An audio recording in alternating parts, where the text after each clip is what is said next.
You have all sorts of references in the game. It's really nice to see them back and like say, oh yes, I remember this element, or this character or this enemy.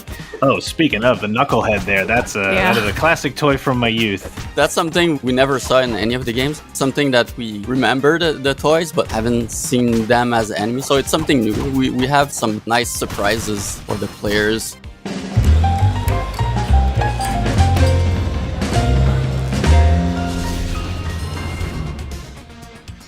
Hello, everyone. Welcome to a new episode of PlayStation Underground. I'm Brett, joined by Kristen. Hey. And we're very excited today to show you first Master Splinter gameplay footage from Teenage Mutant Ninja Turtles Shredder's Revenge. And we've got two folks from the team to help us show off this footage. Who we got? Hey guys, thanks for having us. I'm Cyril, CEO and executive producer at Totem. Hi, I'm Jonathan Lavigne, and I'm game director at Tribute Games. And we are taking a look here today at some pre-recorded footage. What are we going to see today while we're looking at Splinter footage? We're going to see Master Splinter show off his moves. And I wanted to tell that how much I'm excited about having Splinter in the game, because that's kind of a dream I had since I was a kid, to be able to play as Master Splinter. We almost never saw how he fights. We had a glimpse of it in the 80s animated series, but never in any of the games. So yeah, I'm really happy to have him part of our game. It's exciting to finally see this character in action, and also just to be playing as that, because I mean, I know we had earlier, April was revealed, obviously he can fight as the Turtles, but seeing Master Splinter in action feels like something very special. Yeah, people were a bit expecting that, of course, but also because it was in the announcement trailer. And already in the announcement trailer, he's so badass. He's such a great character, super efficient and very calm at the same time. The guys at Tribute did a really awesome job integrating this character into this fast action game. We wanted to make a character that looks like a master in martial arts. Yeah. Like he's really mastering ninjutsu, and he's showing off his techniques. He's not necessarily the stronger character, even though he's really strong, and he's strong because of his techniques, but he's not necessarily the faster, but he has a lot to show off. I love this tornado kick move that's happening. Yeah.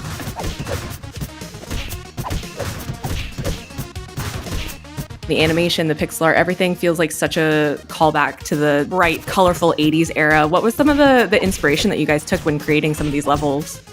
Personally, I rewatched the entire old series. I really loved it as a kid, so it's definitely an inspiration.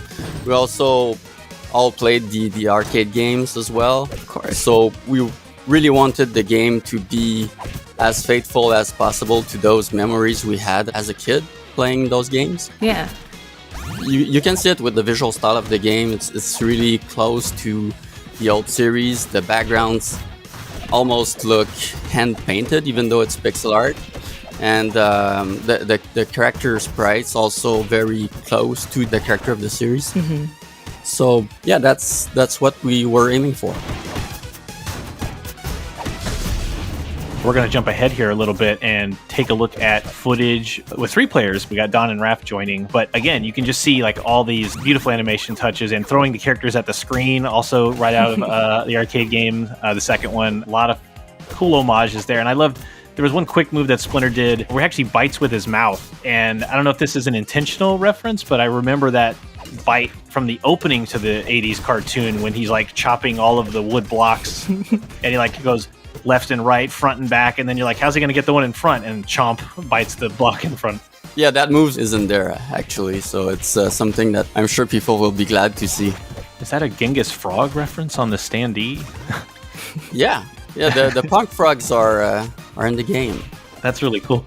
You have all sorts of references in the game.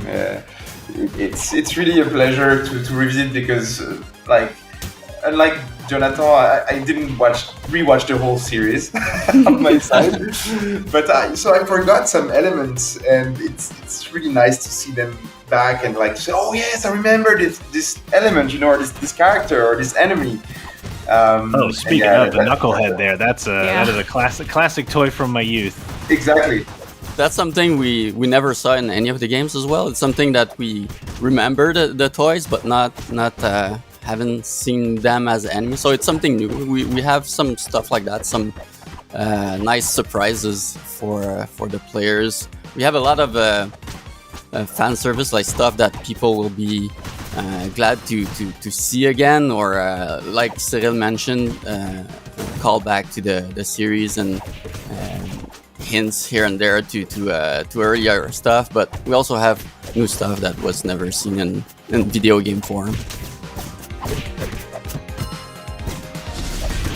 We're going to jump into some 4-player footage here and see the whole team. So some of these special moves that the characters are doing, like, you know, you'll see Splinter flash pink and like shoot silhouettes of himself. Is that like a meter you're building up?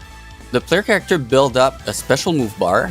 You can see that it's the blue bar in the HUD. And that bar can have up to 3 levels.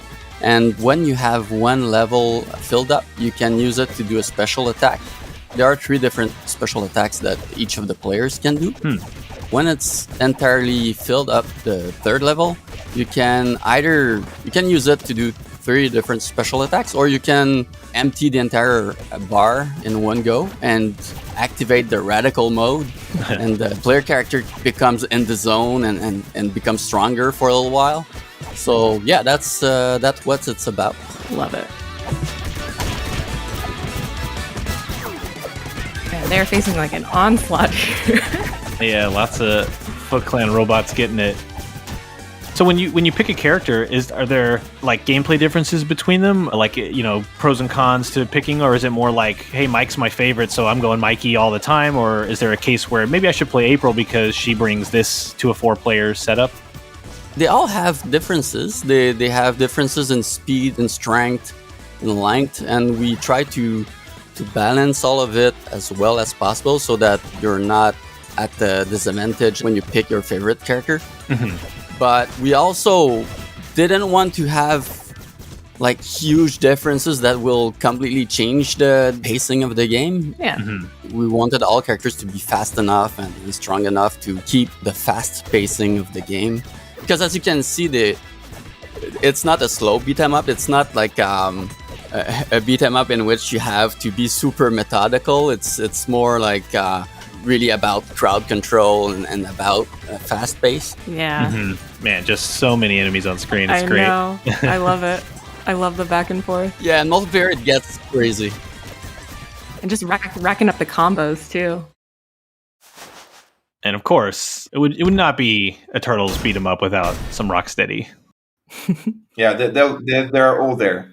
And I think for the purposes of this episode, we didn't want to show off the actual Rocksteady fight, more dedicated on showing off Splinter, but excited to play more and, you know, grab friends, play solo, whatever you got. But when are we looking to play this on PlayStation 4? Later this year.